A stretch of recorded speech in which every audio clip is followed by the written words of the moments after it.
Hey there ladies and gentlemen, welcome back for another Mortal Realms Monday painting video.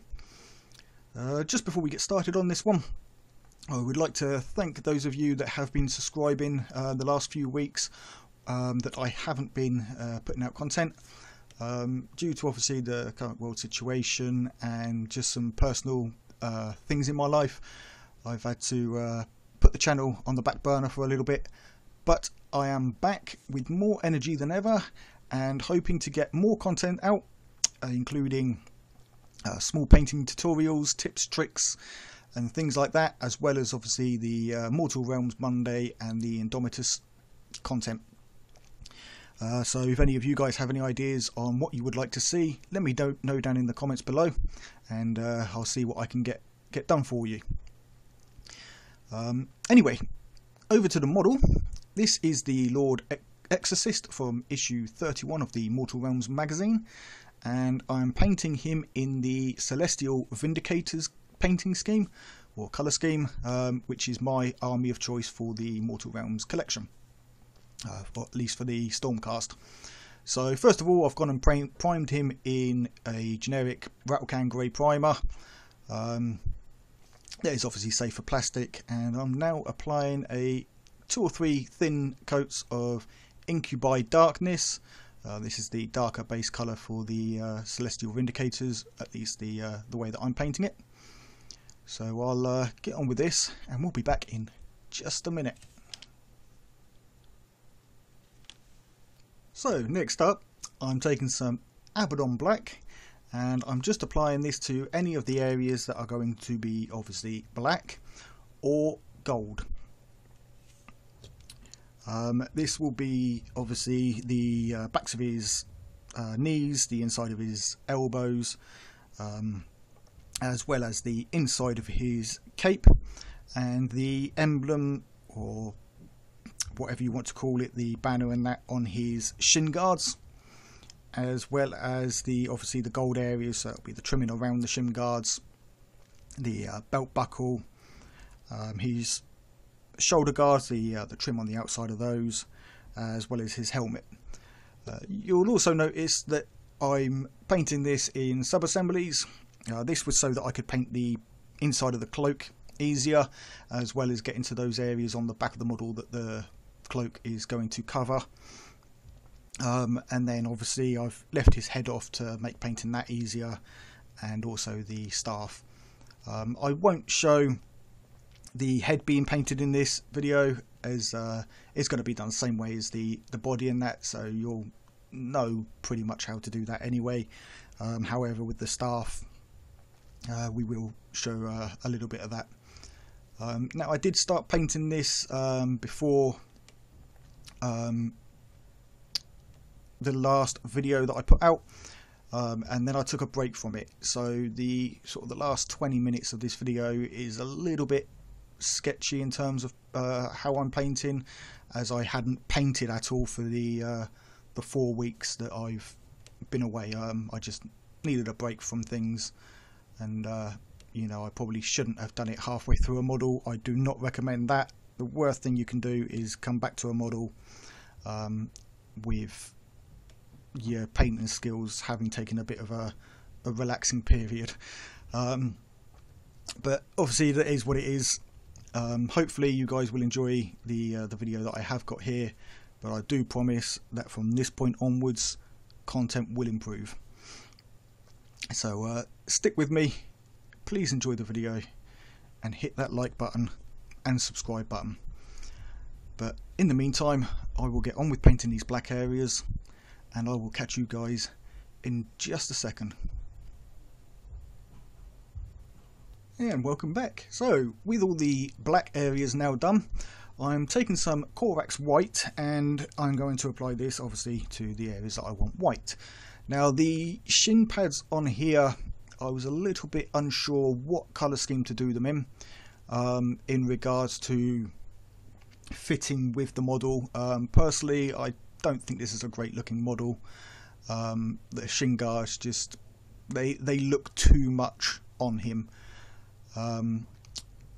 But anyway, I decided to go with a gold trim black detailing for the banner and the skull, and obviously the lightning bolt on his other leg, with a white back coat to it, so that it fits in with the shoulder guards.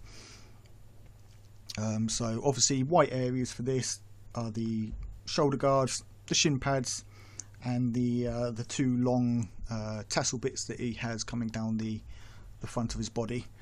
Obviously you can see that I've left that part off so that we could get to the area under the chest there.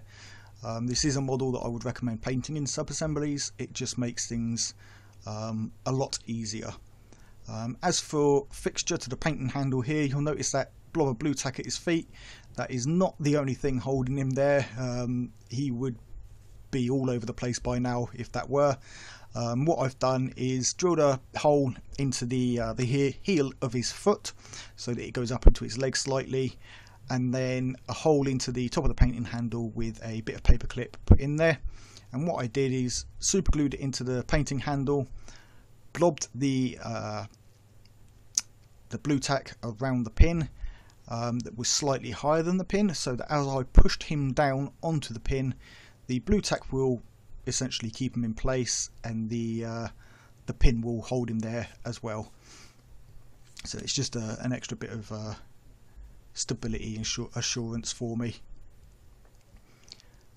Anyway, the Corax white I'm using as the base for the white, as it has a slightly grey tint to it, which works great as a a darker tone of white, which you can then go over with something like White Scar or a titanium white from an alternate brand or something. Obviously being careful not to get this on the black, although applying all the base colours in first means that should I go anywhere I don't want to, I can just quickly neaten it up with the base colour. So I'll get on with applying this white, and we'll be back in a few seconds. So now to get that mid-tone on, to get that nice Celestial Vindicators sort of dark aqua look, I'm using some Sotek green. This is slightly thinned down so that I can apply this not quite like a glaze or layer, something in between, using the thinned down paint to allow some of that darker incubi darkness to show through, especially as it dries, and then layering over that to sort of embolden the colour and bring it up.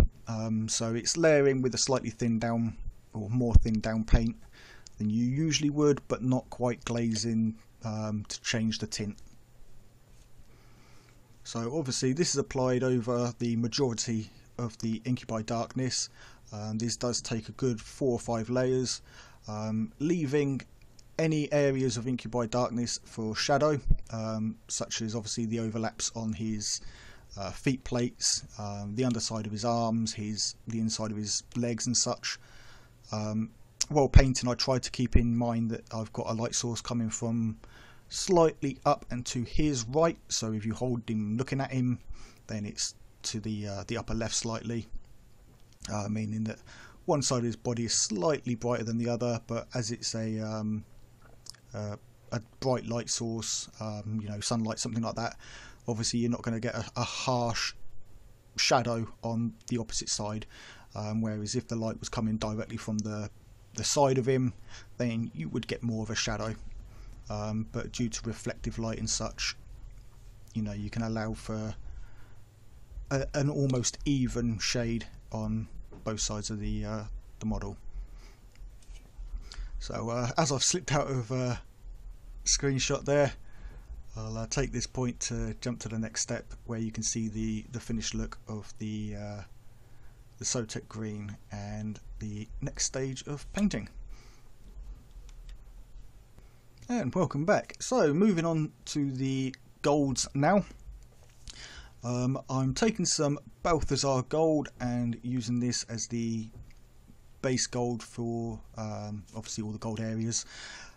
Applying this over the Abaddon black, The reason I'm doing this over black rather than over grey is it gives a slightly darker tone to the gold. Obviously, whatever colour you paint over in terms of primer, being black, white or grey, is going to give you a slightly different effect on the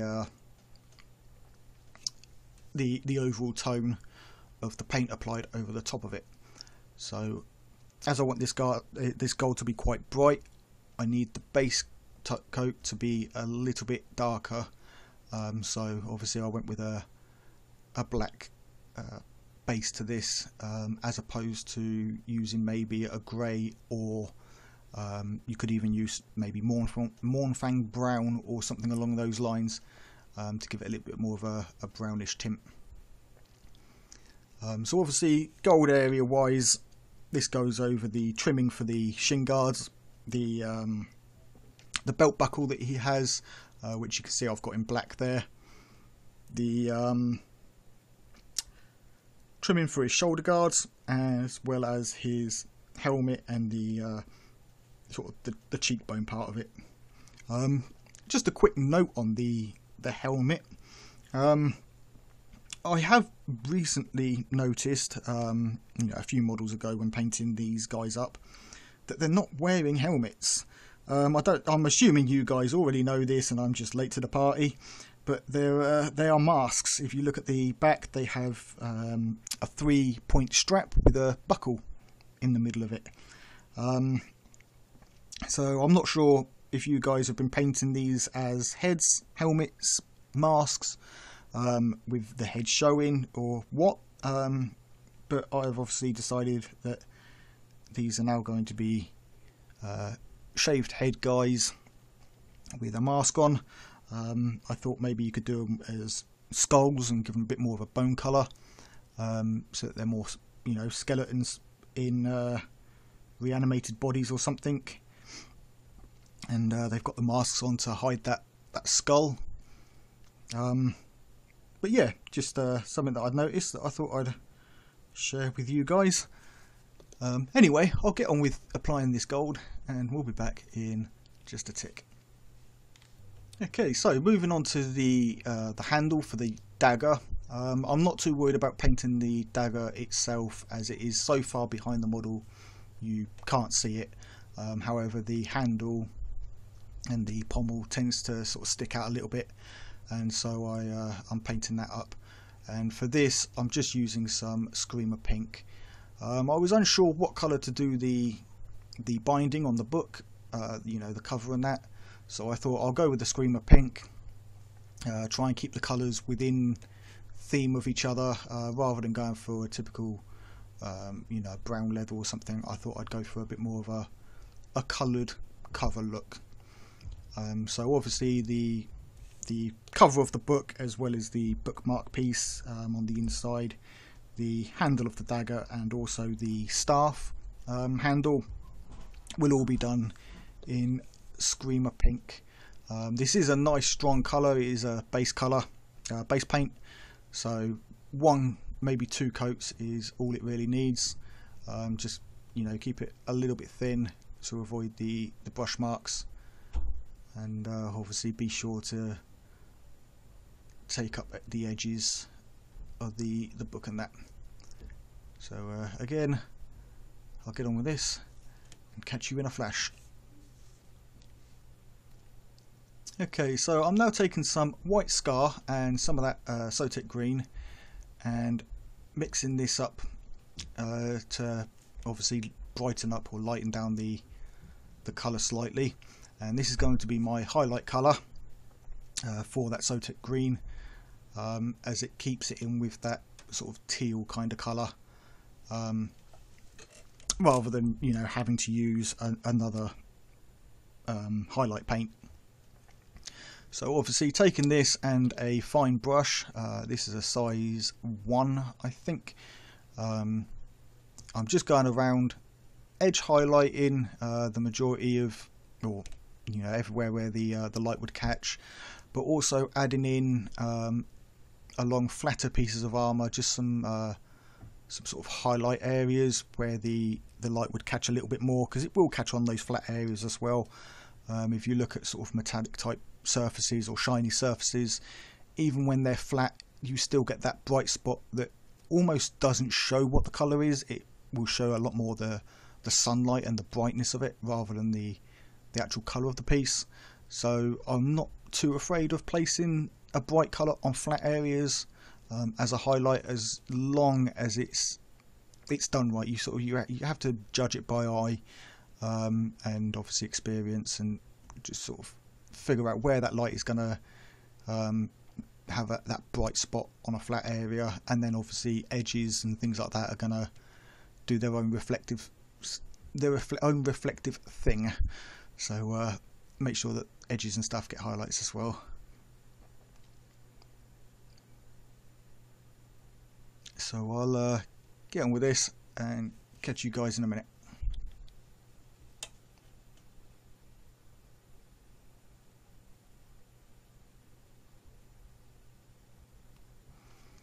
Right, so now I'm applying some Retributor Armour as a mid-tone to the gold areas, very much in the same way that I did with the Sotek Green over the Incubi Darkness. So this, obviously I'm not using non-metallic metals. I tried it a few times, you can see my previous attempts at those. I'm not overly happy with that technique, it's not something that I feel comfortable with. So I prefer to do the more true metallic metals, using various tones and shades of metals and golds, silvers, whatever, in much the same way you would with flat colours. So obviously a base colour, a mid-tone, edge highlight, and then an extreme edge highlight, and building that up to get that look of a shiny reflective surface with using metallic paints. So obviously going over all the gold areas, being sure to leave out sort of deeper recesses, pits and things like that, leaving them with the Balthasar gold so that they have that darker area within them. You know, just trying to figure out where the light would reflect on these surfaces, and then making sure that the flat areas are this more stable, slightly brighter gold. So obviously I'll do this over the whole model, leaving that Balthasar gold for shadow areas and such. One technique that I try, you could see it that I did it just then, is I will use the light source that I have, which is slightly to my left. It gives a natural shine and highlight on the model, and I will actually use that because the light source doesn't move. Even though the model may move, I've got to keep it obviously within frame of the camera, so the light source and reflections are going to be within the same area, they're not going to move extreme. But it shows me where to put my highlights, you know, where that light is reflecting brighter, so that's where I put the brighter colour. So you can see it obviously on the shoulder pad here, where I've just applied that gold along the top, is where the light was. Edge highlighting, you can see where the light is. So yeah, when applying any paint, that is pretty much the technique I'll use, is a light source, or the light that I'm using, to show me where those highlights are going to go. So I'll just finish this part of the dagger up and a couple more gold bits, and we'll be back in just a tick. Right, so I've now got the staff attached and the cloak, and you can see here I'm now applying some Mephiston red to get this base coat down. Obviously the Celestial Vindicators are primarily the turquoise type colour with the white and black, and then their robes and things like that are done in the reds. Nothing overly complicated with this. I will skip ahead in a bit and show you what I mean with using the light source for showing me highlight points. I feel that this cloak actually does a really good job of showing that once this first layer of red is on there. So I'll get on with applying this red and we'll be back in just a bit. Okay, so I've jumped ahead in the painting process a little bit just to show you guys here very quickly, whilst it is on screen in this angle, you can see where I've got my light source coming from the right. Obviously this is because I'm at the back of him and it's coming from his right. You can see where the natural highlights are and the natural shadows in these darker areas. So right now along this flat area I'm painting this with some Wild Rider red, and I'll also apply this to any of the sort of the larger flat areas, even within some of those recesses. Now I'm not going 100% with my light source here. Obviously the light source isn't going to highlight areas perfectly like those flat areas that I want in a brighter red, but it does show me where the darker shadows are. For example, that darkest red on the left hand side of the left fold there, just the part that I'm highlighting now, you can see that darker shadow area. So I will paint that slightly darker or leave it as the Mephiston red and have this as my highlight colour or my main light colour. Obviously I will blend it down and fade it on some of the flat areas such as this area here, and I'll use a little bit more of the shadow where the shadow isn't quite as strong on that fold that I'm now coming up towards. I'll leave that something like the Mephiston red colour. You can see here another perfect example. Just down this part here we've got the brighter highlight and it is still showing on top of that wet paint. So again I'll apply this red and I'll go over with a brighter red for a brighter highlight colour.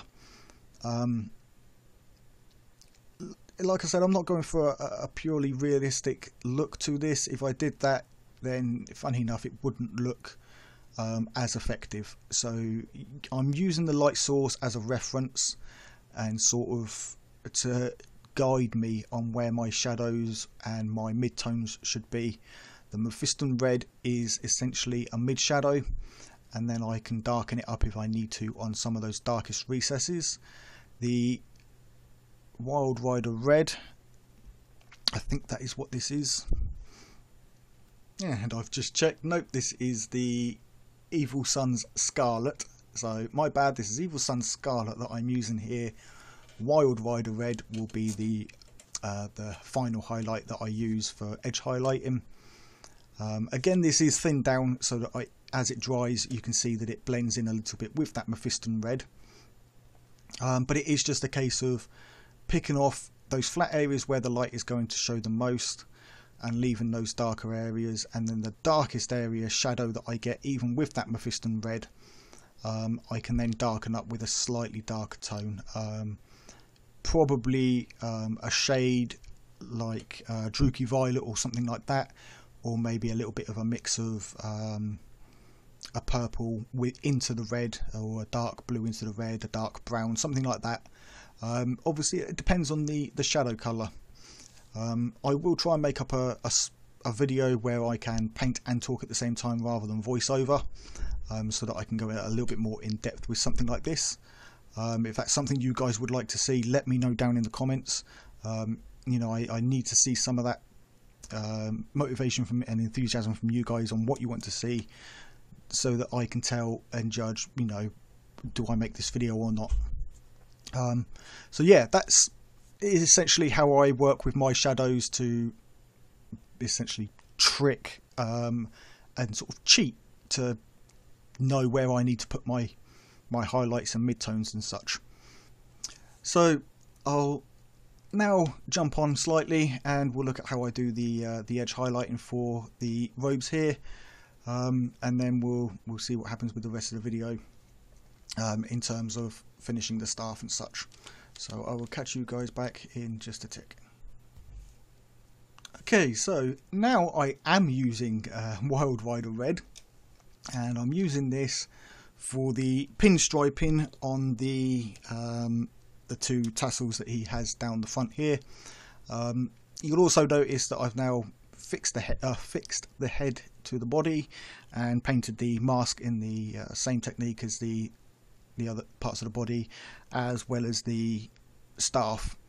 I did make a mistake with the staff here, in that I glued on the doors with the ghost part, and then I realised that that's going to be super difficult to paint inside the doors, that swirly stuff inside. So I did end up having to snap it off, paint it up and reapply it, which you will see a little bit later in the video. If you haven't assembled your models yet, leave that part off as well, leave that separate, do not glue that to the staff. It just makes it much easier to get inside there and to paint the back of the doors, or essentially the front of the doors, without them being there glued on. So trying to keep a very steady hand there. With this Wild Rider Red, I'm just sidelining the raised areas. What I mean by sidelining is using the side of the brush and pulling down. Because it's the side of the brush, the bristles can't flick and land off of the edge, whereas if you're pulling down, the bristles can split apart and go onto the areas that you don't want this on. So for this kind of area, I will always try and use the side of the bristles rather than the point. Obviously you can see that I do get some paint on the white areas, not too much of a problem. Just go back over with the white, because the white is a larger area, it's easier to get that neat and bumped up to that red pinstripe, and get that thinner, sharper look to it. Obviously try to avoid getting red on the white, but don't worry too much if you do. So first of all, I'm applying some white scar to the spirit that's being sucked into the staff, as well as the vortex swirl type thing that's within the book part of that staff. This is to give a pretty much a based colour for the next level or layer of paint that I'll apply. So I'll go ahead and do this, and we'll have a look at that, how we get the blue effect on there. And as you can see right there, it is Ethermatic Blue Contrast paint, just applied liberally over all of the ghost part here, obviously letting it sit into those recesses. This is the easiest way to do a quick sort of ghost shading. Contrast paints are something that I'm definitely going to start looking into getting more of. They're almost a quick cheat system for getting a nice paint job down quickly, and I think combined with traditional painting techniques, I may be able to get some really good results. So I will be trying that out at the start of the new year, and hopefully get some videos out to you guys. And with that, we have reached the end of the painting for this video. I hope you guys enjoyed it. I know it's not up to the standard that I had previously, but I do promise that from this point onwards, full steam ahead. The best content that I can do is what I will be putting up. Obviously the model here finished, I've made a base for him. If you'd like to know how that base was made, let me know down in the comments, and I will try and get a video up on making various bases. Obviously the staff was finished off in the same way as the rest of the armour, with the blues and the Incubi Darkness base and that, and then obviously the golds and the red for gemstones and such. So thanks a lot for joining me, guys. I hope you enjoyed the video. If you would like to support the channel, hit that like button, hit that subscription button, check in for more videos on Mortal Realms Mondays and Indomitus Thursdays, as well as any other content that I try to put up. If you would like notifications for that, hit that notification bell when subscribing. So until next time, guys, take it easy and keep painting those minis.